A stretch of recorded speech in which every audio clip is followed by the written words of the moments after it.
बोलो। आपका नाम क्या है? दीदी ने गरीबों को गरीब बर्बाद कर दिया। अरे ठीक, आपका नाम क्या है? मोहन। मोहन। मोहन, आप कहाँ से हो? बंगाल से हूँ। बंगाल में कहाँ से? दक्षिण दिनाजपुर। अच्छा, तो बालूरघाट थाना। बालूरघाट थाना। अच्छा, तो आप क्या कहना चाहते हो कि दीदी के पक्ष में हवा है कि विरोध में? गरीबों के लिए कुछ नहीं किया दीदी ने। हाँ, गरीबों के लिए कुछ नहीं किया। तो क्या मोदी ने किया है?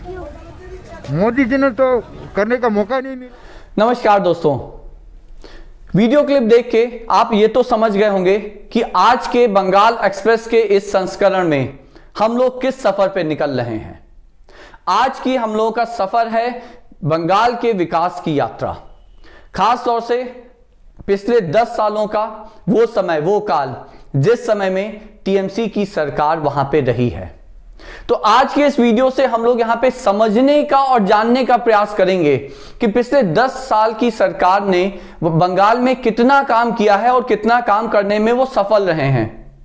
तो पहले तो कुछ स्टैटिस्टिक्स से समझते हैं, कुछ डेटा की सहायता से समझते हैं कि बंगाल की अभी अगर भारत में देखें तो क्या सिचुएशन है, चाहे वो इंडस्ट्रियलाइजेशन, औद्योगिकीकरण के रूप में देख पाए या जीडीपी के रूप में देख पाए या जीडीपी पर कैपिटा के रूप में देख पाए, और भी बहुत कुछ।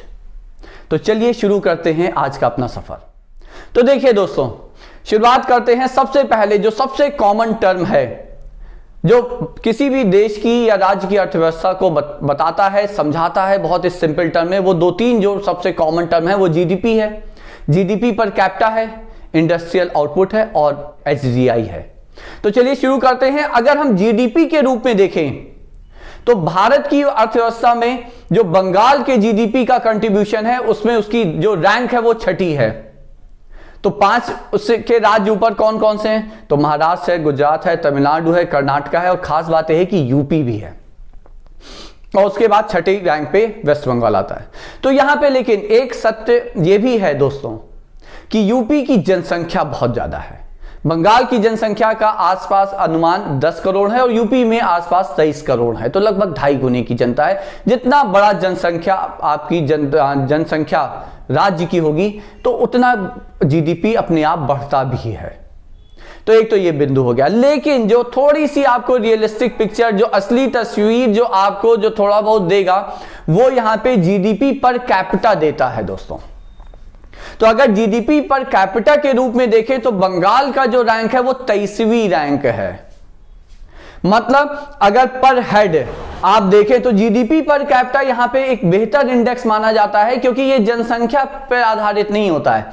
इसमें आप हर एक पर हेड जो जनसंख्या है तो उसमें एक आदमी पे कितना जीडीपी प्रोडक्शन या कितना रेवेन्यू जनरेशन हो रहा है वो यहां पे देखा जाता है। तो उसमें उसकी रैंक जो है वो 23वीं है, जो कि बहुत अच्छी, बिल्कुल भी अच्छी नहीं है। अब अगर हम इंडस्ट्रियल आउटपुट में देखें तो बंगाल की स्थिति दोस्तों ये थी कि जब भारत को स्वतंत्रता प्राप्त हुई तो बंगाल, जो पश्चिम बंगाल राज्य था, वो नंबर 1 पोजीशन पे था अगर उसका औद्योगिकीकरण के रूप में देखें।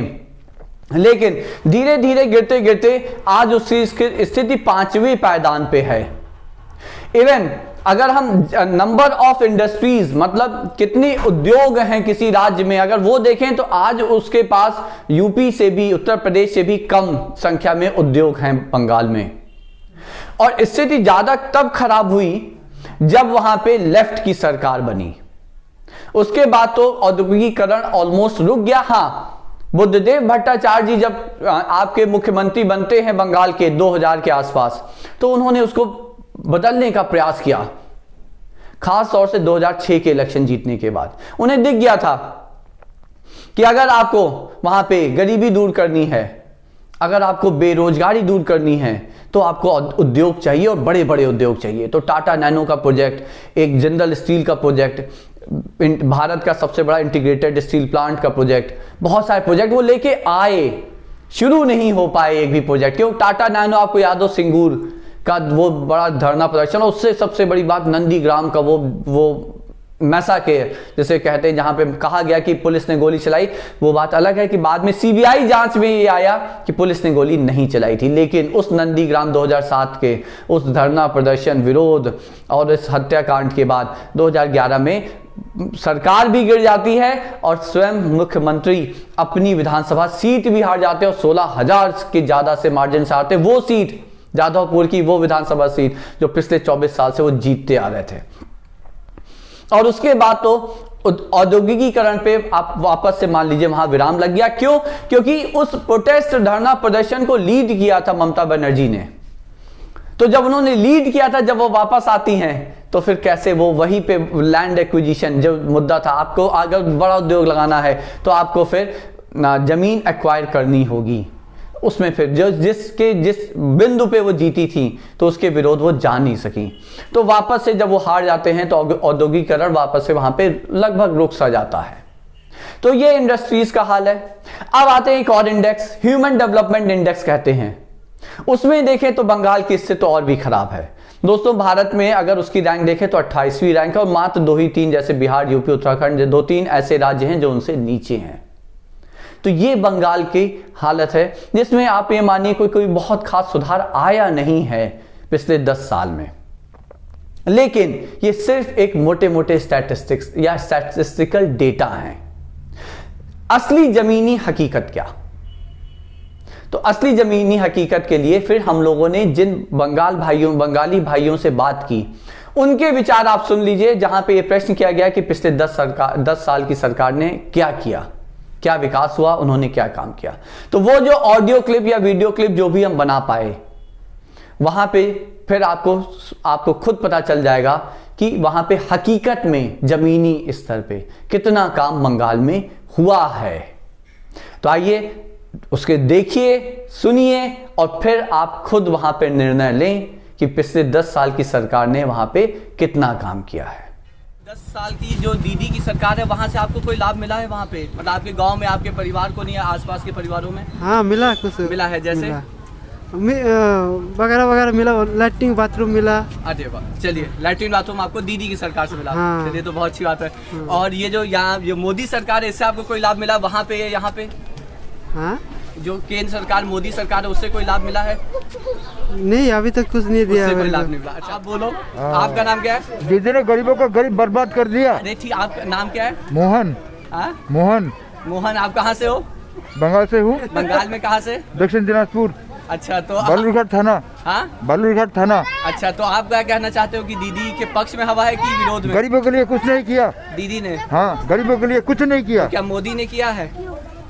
मोदी जी ने तो करने का मौका नहीं तो मिला। आप बताइए, क्या दीदी की तरफ से मिला है वहाँ पे कुछ? मेरे तरफ से तो मेरा गांव पे तो मेरे लिए कुछ नहीं मिला है। अच्छा, ऐसा दीदी आया है कि आत्मा जो गांव के रहने वाला आदमी उसको नहीं मिलता है, जो बाहर के आदमी है बांग्लादेशी है उसको मिलता है। अगर मिला होता थोड़ी तो ये 1500 किलोमीटर दूर हमें आना नहीं पड़ता। हाँ, रोटी रोजी नहीं है वहाँ पे, गरीबों के लिए काम नहीं है, मजबूरी में आना पड़ा है यहाँ पे। यहाँ पे फैमिली में 4 मेंबर है तो चारों को काम मिलता है यहाँ पे, वहाँ कुछ नहीं है। ये बताइए, जैसे पहले वहाँ पे कम्युनिस्ट या लेफ्ट की, वामपंथ की सरकार थी, अब वहाँ पे तृणमूल की सरकार है, तो कोई क्या बदलाव है? बदलाव तो कुछ है, कुछ न पूरा कम नहीं हुआ ये तो नहीं बोल सकेंगे, लेकिन कम हुआ है, थोड़ा कम हुआ है। जैसे कि थोड़ा रास्ता पूरा ठीक हो गया, जहाँ पे उस टाइम तो बरसात के टाइम चलना मुश्किल था जी। लेकिन अभी वो पूरा रास्ता तो ठीक है। तो वहाँ का जो डिस्ट्रिक्ट हॉस्पिटल है वो भी पूरा पहले से बहुत अच्छा किया है। कुछ कम हुआ है लेकिन कम नहीं हुआ है, ये नहीं बोल पाएंगे हम। नहीं, अच्छी बात है अगर काम हुआ है। आपके गांव में कुछ चीजें अच्छी हुई हो, शहर में बहुत सारी चीजें अच्छी हुई हो? दीदी को 10 साल में कोई अच्छी बोलते कोई डेवलपमेंट नहीं देखा हुआ है। जो कारखाना बंद हो गया वो तो बंद पड़ा है, उसको जगह में मल्टीपर्पज बिल्डिंग खड़ा हो गया। बेकार तो जितना बढ़ गया। आजकल लड़कों को कार्य मिलना मुश्किल हो गया। तो वही अभी कुछ देख रहे हैं, जो बैराकपुर जो रोड है वो थोड़ा सा ठीक खड़ा हो रहा है। हाँ, रोड का थोड़ा सा ढंग से सजाया जा रहा है, यही और कुछ नहीं है। तृणमूल दीदी की सरकार आई तो उसमें आपको क्या कुछ बदलाव दिख रहा है? मतलब कुछ अच्छा हुआ है? हाँ, वामपंथ का सरकार में जो हुआ था ना, उससे अभी तृणमूल आने से हम लोग का उधर ज्यादा काम हुआ। अच्छा, तो उधर आपका अच्छा काम हुआ है? हाँ, हम लोग खाना खुलना है ना, उधर में तृणमूल का काम अच्छा ही हुआ। रास्ता घाट का, आपका लाइन का, पानी का, करेंट का, सब काम अच्छा ही हुआ। जी। तो फिर इस बार के जो चुनाव आ रहे हैं उसमें आपको क्या लग रहा है, किसकी पक्ष में आपको लग रही है? थोड़ा बहुत तो इधर होगा ना, जितना मिल रहा था उतना तो लोग को नहीं मिलेगा ना तृणमूल को इधर तो। अब आप ये बताएं, जैसे तृणमूल की 10 साल हो गई है, सरकार हो गई है, हाँ। तो कोई लाभ मिला है आपको? नहीं, हमारा कोई लाभ नहीं मिला। कोई लाभ नहीं है आपके परिवार में, गांव में? नहीं, क्योंकि मेरा जो मम्मी है अभी 62 से 65 से ऊपर हो गया उम्र, उसको कुछ नहीं ना मिला अभी तक। कुछ बदलाव नहीं हुआ, जैसा था वैसा ही। कोई बदलाव नहीं हुआ? नहीं, कोई बदलाव नहीं? हाँ नहीं। तो आप लोगों को उम्मीद है कि अगर वहाँ पे भाजपा आती है ना, तो फिर वो कुछ बदलाव हो हाँ, सकता कुछ बदलाव हो सकता है, हमारा ये भी आशा है, हो सकता है। है? जी। वो तो मेरे गांव की तरफ तृणमूल भी है, लेकिन कोई काम नहीं हुआ।